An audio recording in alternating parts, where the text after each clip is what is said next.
বাবা তুমি বালা চাও, বিদেশে তোমার কোনো কষ্ট মষ্ট হইতেছে না তো? আর খাওয়া দাওয়া কিন্তু তুমি ভালো মতো করে নিও।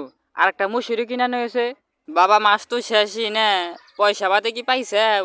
তোমার নিয়ে গল ঘর জোড়া দিয়ে নিলাম, 18,000 টাকার ইটা কিনে নিয়ে আইছি। আর বাবা পয়সা পাতে গল অব্যয় খরচ করো না, তোমার গল একটা ভবিষ্যৎ আছে। বাবা তুমি আসাও বিদেশে, তোমার বান কি কই?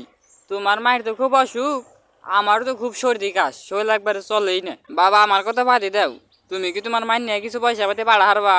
বাবা কুদ্দুস, এই যে আমারও তো ওরা ধৈর্য হারাইছে, এই দোকান থেকে 10,000 টাকার বাকি নিছি, আমারও তো এখন আর ছেড়ে দিতেছে না। বাবা তুমি তাড়াতাড়ি করে ফোন পে বিলগুনা পাঠিয়ে দাও। বাবা তোমার মায় মাংস খাবার চাইছে, এখন আমার হাতে পয়সা করে নাই, তুমি তো জানোই।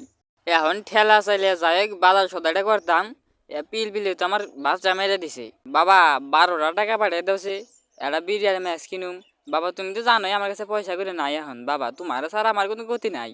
তোমার আর কি কই বাবা, উমর তো জোসনার জামাই 5,000 টাকার নাকি খেপা ধরে গেছে গা। উমরের জোসনারে ডেইলি ধরে ধরে মারে।